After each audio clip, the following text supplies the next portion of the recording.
Ini adalah dokumentasi Cilacap Bumi Hangus yang dilakukan oleh para prajurit TNI ketika pejuang Indonesia terpaksa meninggalkan kota akibat digempur oleh pasukan agresi militer Belanda I.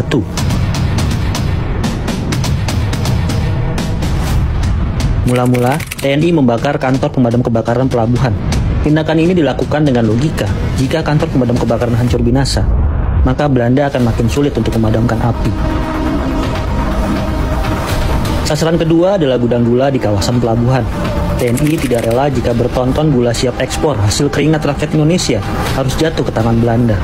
Bertonton gula itu kemudian meleleh dan akhirnya mencair menjadi genangan semacam sirup karamel.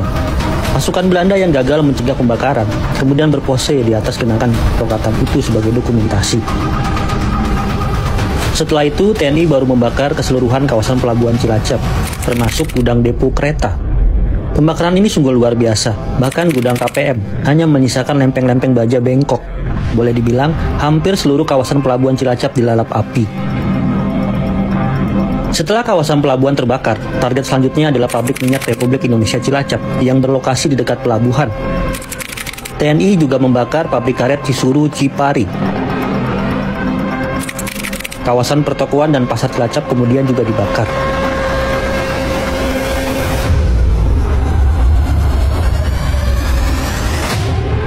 Dengan demikian, TNI telah mematahkan ambisi Belanda untuk menguasai sentra-sentra ekonomi Cilacap yang menjadi target agresi militer Belanda I. Untuk mencegah gedung-gedung dan pemukiman dijadikan markas militer dan tempat tinggal para tentara Belanda, TNI bergerak cepat membakar kantor polisi Cilacap. Dilanjutkan dengan membumi hanguskan kamp militer lama yang semasa Jepang dijadikan kamp tawanan perang, hingga tersisa hanya temboknya saja.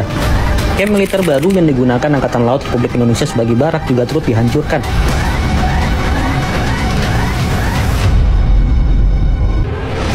Karena tergesa-gesa meninggalkan kota, mereka tidak sempat mengangkut seluruh bom peninggalan pesawat Jepang yang biasanya dijadikan ranjau darat oleh TNI.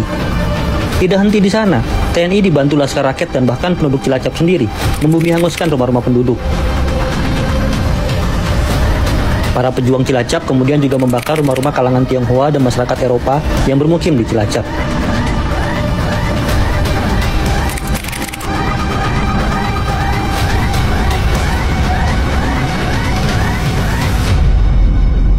Untuk menghambat pergerakan Belanda, para pejuang kemudian menghancurkan jembatan, mendebang pohon, hingga menjatuhkan balok-balok karet mentah di jalanan agar pergerakan pasukan Belanda terhambat.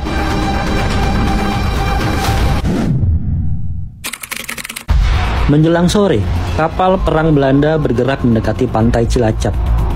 Pasukan TNI yang bersiaga di Pulau Nusa Kambangan segera bertindak. Duel artileri pun terjadi. Tembakan TNI tepat mengenai buritan kapal musuh. Menjelang maghrib, kapal perang Belanda melarikan diri, kemungkinan besar akan tenggelam. Sementara itu, konvoi pasukan Belanda yang bergerak malam dari arah Purwokerto terhambat oleh barikade-barikade yang dibangun pasukan Resimen 15 di bawah pimpinan Letkol Abimanyu. Sebelumnya, pasukan TNI telah menebang pohon di sekitar dan melintangkan batang pohon ini di badan jalan. Strategi Belanda berubah. Kali ini mereka menargetkan pertahanan tepi pantai TNI terlebih dahulu. Karangbolong dan Cimiring digempur habis-habisan oleh pasukan artileri lapangan Belanda dan 3 kapal perang. Namun serangan ini gagal membungkam pejuang Indonesia. Karena itu, Belanda kemudian mengerahkan pesawat Mustang dari Skadron 121 dan pesawat Mitchell dari Skadron 18. 2 pesawat bomber ini menjatuhkan bom di atas Karangbolong dan Cimiring.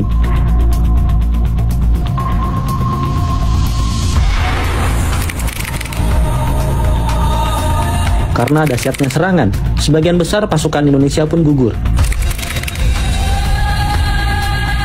Belanda langsung menggempur Pulau Nusa Kambangan untuk memburu pejuang-pejuang yang selamat.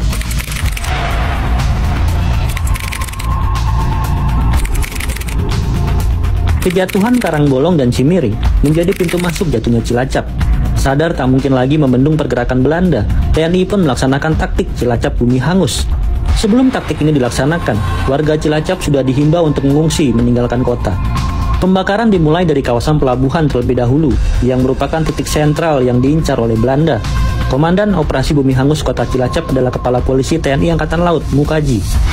Taktik bumi hangus merupakan perlawanan terbaik untuk mencegah Belanda menguasai sentra-sentra ekonomi Cilacap, sebagaimana tujuan dari agresi militer Belanda I.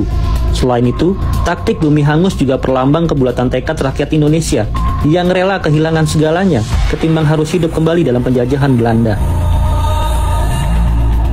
Meskipun dipertahankan mati-matian, pada akhirnya Cilacap jatuh juga ke tangan Belanda. Tampak foto settingan pasukan Belanda, sejumlah pasukan Kenil memasuki kota yang hancur, diikuti oleh barisan warga sipil. Namun sisi kota sudah rusak binasa, pasar dan pertokoan tinggal puing-puing, rumah-rumah penduduk dan barak militer rusak parah, bahkan gedung sekolah tidak lolos dari taktik bumi hangus. Situasi warga Cilacap saat itu sangat menyedihkan, baik yang bertahan di dalam kota maupun yang baru kembali dari mengungsi. Jangankan untuk akomodasi tentara Belanda, bahkan untuk warga Cilacap sendiri sangat kekurangan.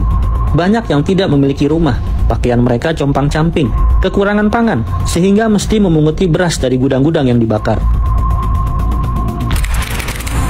Untuk mengatasi krisis ini, Belanda kemudian mendatangkan pasokan melalui jalur laut.